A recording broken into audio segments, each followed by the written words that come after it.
Man, don't you just hate it when you have a perfectly fine intro you've recorded about this game that's amazing but no one's ever played it because it never got released here, only to have the developers come out and say, oh yeah, by the way, at the start of next year, we're re-releasing this on everything. So yeah, as much as this is a game that was unavailable in North America, like physically in any meaningful way, start of 2023, it's coming up. And being available everywhere, and I'm gonna get a copy because that gets me super excited. Also, Gimmick. End of the year 2022 is apparently when they're re-releasing Gimmick. That's pretty neat. And Iki. So, rise up, Iki fans. All -2 of you.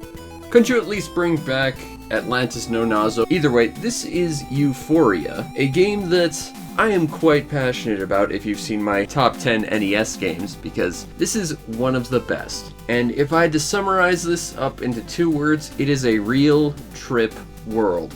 Oh wait, that's a different Sunsoft property. Yeah, so this game is made by Sunsoft, a company that I think I tend to find is very well respected on the internet. And I've said this before, but I'll say it again, I don't really get it. I think they're massively overrated. Not to say they're bad by any means. I mean, they made this game, and Blaster Master, and Batman, and Gimmick, even though the skill ceiling for Gimmick is ridiculous if you really want to enjoy it. Seriously, Gimmick is actually very hard to get into if you want to actually play it with any degree of competency. But what I find about Sunsoft on the internet is everyone likes to really cherry pick those high moments, because they were at their best, at their core, on the NES. But the thing is, this is my video. I control the horizontal and the vertical, I control the editing, and I can cherry pick too. And I will once again point out, they also made Super Arabian, which is one of the worst official Famicom games you can find. This is level 3, what the hell am I even looking at here? Also, it's an edutainment game, so it has that going against it too. But in addition to the fact that they made one of the worst games on the system, when you move them out of the NES, you find that no one really talks too much about them, and they made games for quite a while after that. But after the NES, they focused a lot on Me Too mascot platformers, and ones that they didn't really support terribly well, and ones that were at best just edgy because Sonic was edgy, and not so much because their Me Too mascot platformers were actually full of individual identity and interest. Like, you had Arrow the Acrobat, and for some reason his rival also got a game, Zero the Kamikaze Squirrel, who flew a fighter plane and has a Japanese headband, and ooh. Okay, if that's not racist, that is definitely in bad taste. I've always felt this character by design was kind of uncomfortable. In Sunsoft's defense, they only published these games. This was put out by Iguana Entertainment, which already tells me how quality they were going to be. But either way, while these aren't strictly Sunsoft mascots, they did publish it, and it's kind of mostly what the West got for Sunsoft on the Super Nintendo, just licensed titles and, like, publishing. But they did have their own mascots that they did actually pretty heavily support, just not in the West for some reason. But either way, as weird as some of their mascots were in the 90s and as massively undersupported as they were, there was one group of mascots that they had that were incredibly well supported, were in tons of games, and yet no one in North America knows them. And that's because none of their games ever came out in North America. In fact, as far as I know, only one game ever came out in the West, and they also cameoed in the Sunsoft version of Lemmings on the Mega Drive, for whatever that's worth. But that series is Ufouria, or more accurately, Habareki in Japan, although there are some slight graphical differences between the two, and 2 of the main characters are different. But I find this series fascinating, because it starts out as a platformer, and a very, very incredibly good platformer. Again, check out my NES games list to see how much I value this game, and, you know, just watch this video. But this series made its debut as a platformer, and they had a metric crap ton of games after this, and this game did well enough to actually warrant them. None of the games that follow this are platformers. You had like a weird knockoff Power Stone fighting game, and like a foot racing game, and puzzle game after puzzle game after puzzle game after puzzle game after puzzle game, but no more platformers. And it's bizarre because this game is amazing. The story to Ufouria, the Saga, follows Bop, Louie, and the Funky Bunch. They're exploring this weird cave, get separated, 3 of them get amnesia, and he has to get the boy band back together so that they can return home to Ufouria. Yeah, you're not even in Ufouria. Seriously, it's Lovely Planet all over again. But either way, that's kind of the plot. You just have to gather your friends, collect some stuff, and return home. There's really not much of a plot here, but I choose to believe that most of the storytelling is told through just the incredibly bizarre world of Ufouria. Let me back up and explain how this works. See, you start off in this completely blank open space. You can move left or right. If you decide to do the whole Metroid thing and head left, you are greeted with some lips that will murder you. If you go right, you find yourself jumping on platforms and meeting a dead end. And only when you wait there for a few seconds do you find a rope descending that you can climb, only to transition the stage and find that that is a spit string of drool being dripped by a platform above you.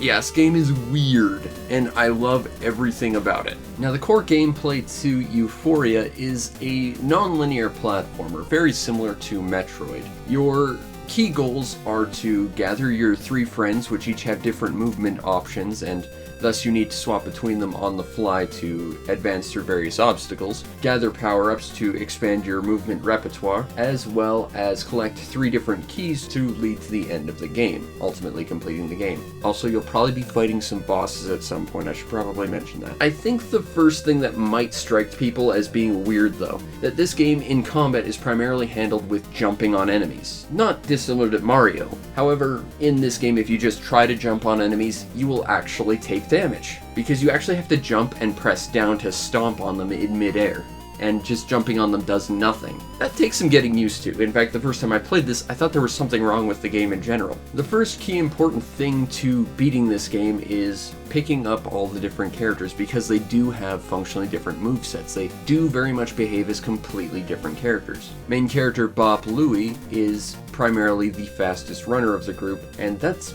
mostly what he has going for him. Second character, the orange iguana Freon Leon, is capable of swimming on the surface of water as well as jumping, thus making him your go-to character to at least initially navigate water, as well as being able to navigate ice without slipping. And he's the only character that can do this, even though he moves significantly slower than Bop Louie. Third character, the ghost Shades, named presumably for his less impressive accessory.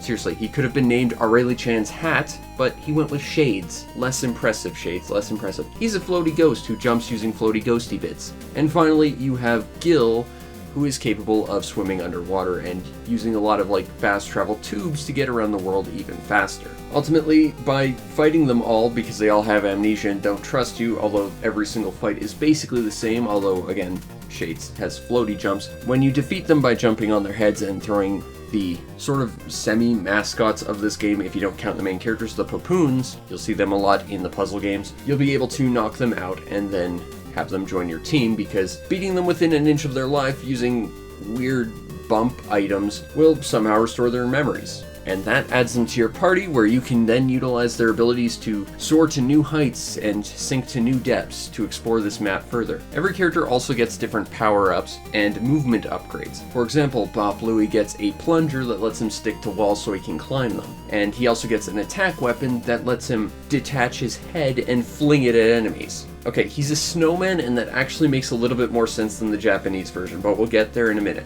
Shades has the ability to take a hammer and clonk himself on the head to knock out his eyes, which behave like heat-seeking missiles and take out every enemy on screen. There are weird power-ups in this game, and unfortunately these attack upgrades that are completely exclusive to every character and you have to find are completely worthless on bosses. And unfortunately this means that every boss is defeated the same way. Jump on their head, pick up the Papoon that jumps off them, and then wing it at their face, and then eventually they die. Unfortunately, while not every boss is the same, the way you handle them is, and that's one of the few detractors to this game. Funnily enough, like how I said that the actual character-specific special attacks don't affect bosses, they also actually affect the key gameplay to fighting regular enemies as well. Because while homing eyeballs that will kill anything is certainly great on paper, you don't get drops from enemies if you don't curb stomp them. So unfortunately, you won't get a Papoon that becomes basically a projectile weapon for any other character that way, and oh yeah, you won't have any chance of getting a health upgrade.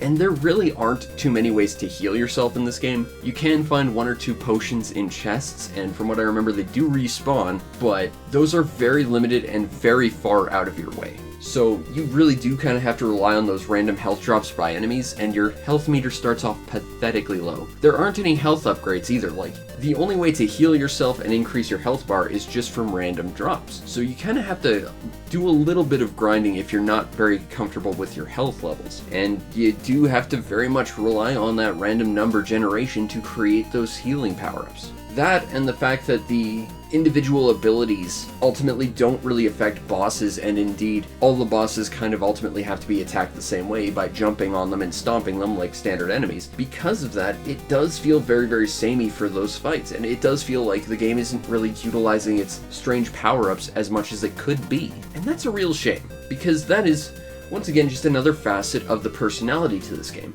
But since we're talking about characters, I guess now would be an important time to discuss the differences between the English Ufouria and the Japanese Hebereke, because it's kind of interesting. It affects the main characters, at least visually. In the Western release of Ufouria, main character Bob Louie is a snowman who can detach his own head and then use it as a weapon. That makes more sense in the Japanese version, where main character Hebe, a very derpy-looking penguin named after, the title Hebereke, which is Japanese for drunkenness, which at least explains why this world is so weird, I guess. He's a penguin with a derp face that can actually still detach his own head and fling it at enemies. Makes less sense. And while the Japanese equivalents of Shades and Gill are the same, what is possibly an equally huge change is Freon Leon. Because in the Japanese version, she's known as O-chan, and she's just a girl wearing a catsuit. Or perhaps a human-sized cat that has swallowed a terrified little girl.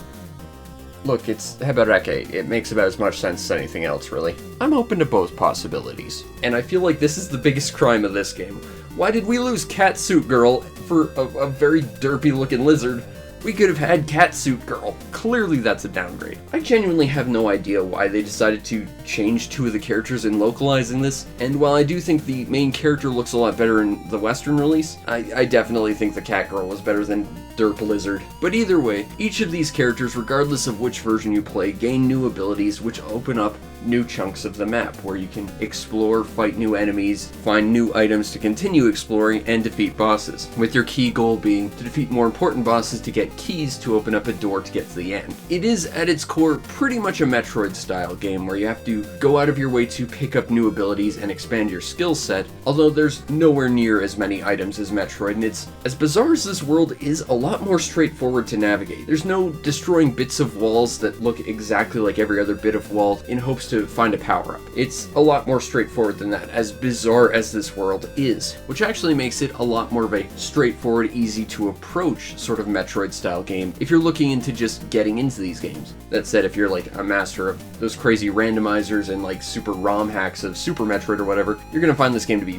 very, very easy and simple. There's not a lot of real complexity to Ufouria. It's very simple in the sense that you just get a new character that has a new ability, go where you couldn't before, oh hey look, here's the next breadcrumb that leads me on the trail. What really stands out about this game is not its complexity or its difficulty, but really just the strange world and its inhabitants and how you have to solve puzzles. At one point you end up in a pit with a giant spout above you, and your whole goal is to find a way to climb to the top to turn on the spout to fill the pit with water so you can progress. This game is weird, and it's fantastical, and it's wonderful, and it's so creative. I think at its core, Ufouria is basically a standard Metroid-style game, except if you were to compare it to Metroid, you'd notice that, well, it doesn't have quite the same dark tone, obviously, but also it has less power-ups and less areas to explore, and it's a lot more straightforward, I think. And while none of that is necessarily bad, if you're looking for a standard Metroid experience, you could come across this as being disappointing.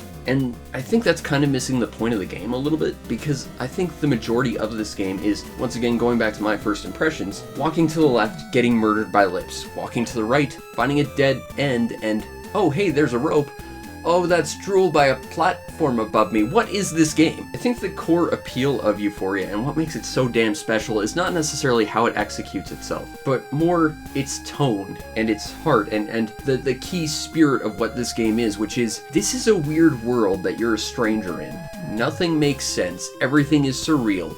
figure it out and find a way home with your friends. And I think if you're willing to accept it for what it is, rather than comparing it to games that do things similarly, then you'll have a lot more fun with this game. And I think at that point, you're really understanding what makes this game so special. Because if nothing else, it is a very strange and surreal adventure that there aren't many other games on the NES like it. The overall presentation to Ufouria on the NES is excellent. Visually, all the sprites are brilliant. There's tons of little animations and little bits of personality into this game. Everything in this world just creates a bizarre, surreal, psychedelic vibe, and I absolutely love that. This is absolutely why I love this game, is not necessarily because of the presentation itself or the visuals, but the whole theme and tone of this game just being surreal and different and special. Audio-wise, it is absolutely fair, although I don't think it does too much to stand out compared to other NES soundtracks. I don't think that there's anything that's super memorable on the soundtrack, although it all fits where it needs to, and I really do like the overworld theme in this game.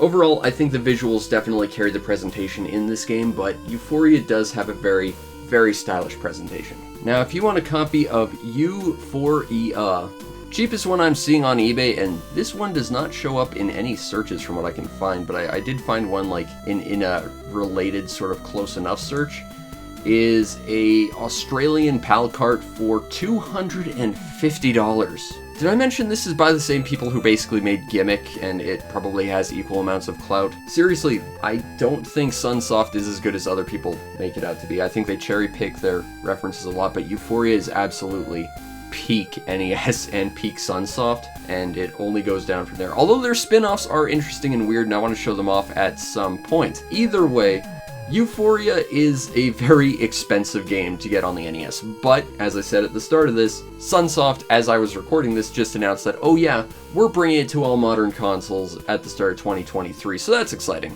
Also Gimmick, and Iki. Someone must care about Iki, right? Right?